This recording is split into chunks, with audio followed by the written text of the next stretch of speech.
ദാ വയനാട്ടിൽ നിന്ന് അതീവ ഗുരുതരമായ മറ്റൊരു വാർത്ത കൂടി നമ്മുടെ മുൻപിലേക്ക് എത്തുകയാണ്.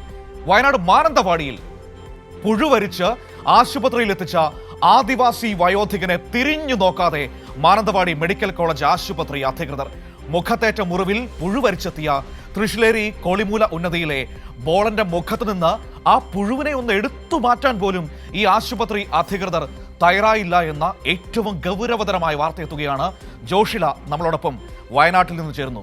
ജോഷില, നമുക്കറിയാം ഒരു മുറിവുണ്ടായാലുള്ള വേദന എത്രമാത്രമാണെന്ന്. ആ മുറിവിൽ പുഴുവരിച്ചാൽ ഉണ്ടാകുന്ന അവസ്ഥ എത്രമാത്രം ഭീതിജനകമാണെന്ന് ഒന്ന് ആലോചിച്ച് നോക്കിയാൽ നമുക്ക് മനസ്സിലാക്കാൻ കഴിയും. അങ്ങനൊരു അവസ്ഥയിൽ ഒരു ആദിവാസി വൃദ്ധനെ ആശുപത്രിയിലേക്ക് കൊണ്ടുവരികയാണ്, മാനന്തവാടി മെഡിക്കൽ കോളേജിലേക്ക്. ഒന്ന് തിരിഞ്ഞു നോക്കാൻ പോലും അവിടുത്തെ ജീവനക്കാർ തയ്യാറായില്ല എന്നതാണോ ഇപ്പോൾ നമ്മുടെ മുൻപിലേക്ക് എത്തുന്ന വാർത്ത?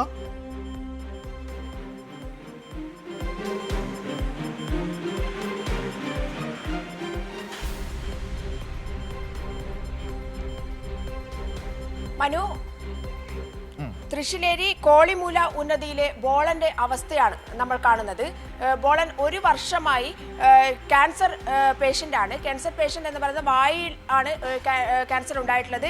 അതിൻ്റെ ഒരു മുറിവാണ്, ആ ഒരു മുറിവാണ് പുറത്തേക്ക് ചെവി ഭാഗത്തു നിന്നും പുറത്തേക്ക് വന്നിട്ടുള്ളത്. അതിൽ നിറയെ പുഴുക്കൾ അരിക്കുന്ന അവസ്ഥയായിരുന്നു. അത് സ്റ്റേജ് മാറി, ക്യാൻസർ രോഗത്തിൻ്റെ സ്റ്റേജ് മാറി എന്നുള്ളതാണ് പ്രധാനപ്പെട്ട കാരണമായി വന്നത്. ആ സ്റ്റേജിൽ കഴിഞ്ഞ ഒരു വർഷമായി ബോളൻ ഈ ക്യാൻസർ മൂലം നല്ലൂർ നാട് ക്യാൻസർ സെന്ററിൽ ചികിത്സയിലായിരുന്നു. അതിനുശേഷം ഒരു സ്റ്റേജ് കഴിഞ്ഞപ്പോൾ വീട്ടിലേക്ക് അയച്ചു. ആ വീട്ടിൽ നിന്നും നാട്ടുകാരാണ് ബോളനെ ഇതുവരെ സംരക്ഷിച്ചിരുന്നത്. അതിനടുത്തുള്ള സ്നേഹഭവനിലേക്കാക്കി. സ്നേഹഭവനിൽ നിന്ന് കഴിഞ്ഞ ദിവസമാണ് നാട്ടുകാരായ പൊതുപ്രവർത്തകരെ സ്നേഹഭവനിലെ ആളുകൾ വിളിക്കുന്നത്. ഇതിൽ പുഴു വന്നിട്ടുണ്ട്, ആശുപത്രിയിൽ പ്രവേശിപ്പിക്കണം എന്ന് പറഞ്ഞുകൊണ്ട് ആശുപത്രിയിലേക്ക്, മാനന്തവാടി മെഡിക്കൽ കോളേജ് ആശുപത്രിയിലേക്ക് കഴിഞ്ഞ തിങ്കളാഴ്ചയാണ് ബോളനെ പ്രവേശിപ്പിക്കുന്നത്. അവിടെ എത്തി അതിന് മുകളിലെത്തിയ മുറിയിൽ പ്രവേശിപ്പിച്ചതല്ലാതെ ബോളന്റെ ഈ പുഴുവരിച്ച ഭാഗത്തോ അല്ലെങ്കിൽ പുഴുക്കളെ എടുത്ത് മാറ്റുന്നതിനോ ആശുപത്രി അധികൃതരോ നഴ്സുമാരോ ഡോക്ടർമാരോ ഒന്നും തയ്യാറായിട്ടില്ല എന്നുള്ള പരാതിയാണ് ഉയരുന്നത്. പിന്നീട് നേരത്തെ തന്നെ ബോളനെ പരിചരിച്ചിരുന്ന പാലിയേറ്റീവിന്റെ നേഴ്സ് ഉണ്ടായിരുന്നു. നേഴ്സിനെ ഇവർ വിളിപ്പിക്കുകയും അങ്ങനെ ഈ പൊതുപ്രവർത്തകരും പാലിയേറ്റീവിന്റെ പുറത്തു നിന്നുള്ള നേഴ്സും ചേർന്നാണ് ഈ പുഴുക്കളെ എടുത്തു മാറ്റിയത്. പുഴു നിലത്തേക്ക് വീഴുന്ന അവസ്ഥയിലേക്ക് കാര്യങ്ങൾ എത്തിയിരുന്നു. അപ്പോഴേക്കും 2-3 ദിവസം മാനന്തവാടി മെഡിക്കൽ കോളേജ് ആശുപത്രിയിൽ കിടത്തിയിട്ടും ഇവരാരും തന്നെ തിരിഞ്ഞു നോക്കിയിട്ടില്ല എന്നുള്ള പരാതിയാണ്. അതായത് ജോഷില, ഈ പുഴുവരിച്ചെത്തിയ മനുഷ്യനെ മാനന്തവാടി മെഡിക്കൽ കോളേജിൽ അവർ അഡ്മിറ്റ് ചെയ്യുന്നുണ്ട്. അതിനുശേഷമാണ് തിരിഞ്ഞു നോക്കാതെ നിൽക്കുന്നത്, ചികിത്സ കൊടുക്കാതിരിക്കുന്നത്.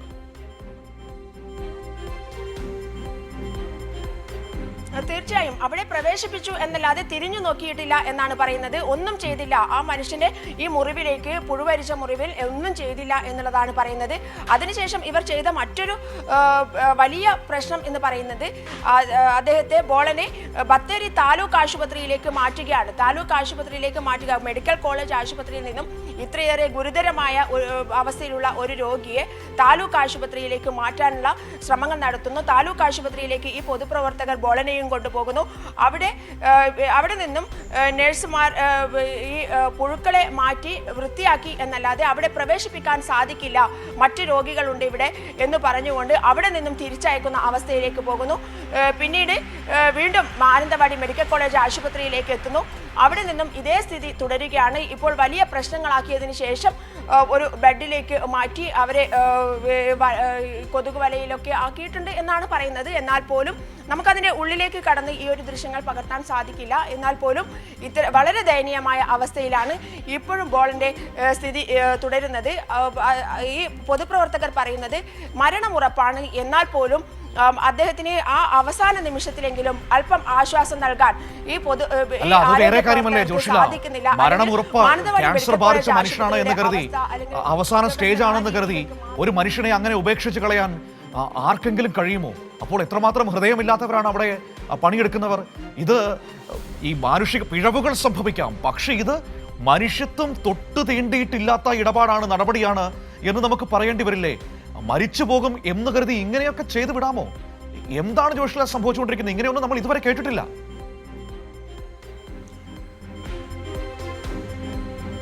തീർച്ചയായും തീർച്ചയായും മനു പറഞ്ഞത് വാസ്തവമാണ്. മനുഷ്യത്വരഹിതമായ പ്രവർത്തനങ്ങളാണ് ഇപ്പോൾ ആശുപത്രികൾ കേന്ദ്രീകരിച്ച് നടക്കുന്നത്. ഞാൻ നേരത്തെ സൂചിപ്പിച്ചതുപോലെ തന്നെ ബത്തേരി ആശുപത്രിയിലും ഒരു രോഗിയെ അഡ്മിറ്റ് ചെയ്ത് പരിപാലിക്കാൻ ബത്തേരി താലൂക്ക് ആശുപത്രിയിലെ അധികൃതരും തയ്യാറാവുന്നില്ല. അതേസമയം തന്നെ മാനന്തവാടി മെഡിക്കൽ കോളേജിലെ അവസ്ഥയും ഇങ്ങനെയാണ്. ഇതൊന്നും തന്നെ ഏകോപിപ്പിക്കാനോ നിയന്ത്രിക്കാനോ ഒരു അധികൃതർ അല്ലെങ്കിൽ അധികാരികൾക്ക് അല്ലെങ്കിൽ സർക്കാരിന് പോലും സാധിക്കുന്നില്ല. ഇതിന്റെ ആശുപത്രികളുടെ കാലാവസ്ഥ ആകെ മാറുന്നു, അല്ലെങ്കിൽ അന്തരീക്ഷം ആകെ മാറുന്നു എന്നുള്ളതാണ് നമ്മൾ കണ്ടുവരുന്നത്. ഇത്തരത്തിൽ ഏറ്റവും ദയനീയമായ അവസ്ഥയിലെത്തുന്ന ഒരു രോഗിയെ ചികിത്സിച്ച് ഭേദമാക്കാനുള്ള ഒരു ശ്രമം പോലും നടത്തുന്നില്ല എന്നുള്ളതാണ് നമുക്ക് കാണാൻ സാധിക്കുന്നത്. അല്ലെങ്കിൽ അയാൾക്കൊരു ആശ്വാസം നൽകുക, ആ ഒരു രോഗിയെ ആ പുഴുവിനെ എടുത്തു മാറ്റാൻ പോലും, അതായത് ഒരു മുറിവിൽ നിന്നും വരുന്ന പുഴുവിനെ എടുത്തു മാറ്റാൻ പോലുമുള്ള മാനസികാവസ്ഥയിലേക്ക് ഈ ഉദ്യോഗസ്ഥർ മാറുന്നില്ല എന്നുള്ളതാണ്. അവർക്കൊക്കെ തന്നെ വരുന്ന മാനസികമായ മാറ്റം അടക്കം നമ്മൾ ശ്രദ്ധിക്കണം. ഇത് ആരെങ്കിലും ചോദ്യം ചെയ്യും, അല്ലെങ്കിൽ മേലെയുള്ള അധികൃതർ ചോദ്യം ചെയ്യും എന്നുള്ള പ്രശ്നമോ, അങ്ങനെ അല്ലെങ്കിൽ നാട്ടുകാർ ചോദ്യം ചെയ്താൽ ഇത് വലിയ പ്രശ്നമായി മാറും, അങ്ങനെയുള്ള ഒരു ഭയം പോലും ഇല്ലാത്ത അവസ്ഥയിലേക്ക് കാര്യങ്ങൾ പോകുന്നു. സർക്കാർ ആശുപത്രികളെ അത്തരത്തിലുള്ള രീതിയിലേക്ക് മാറ്റുന്നു. ഏകോപിപ്പിക്കാൻ ആളുകളില്ല.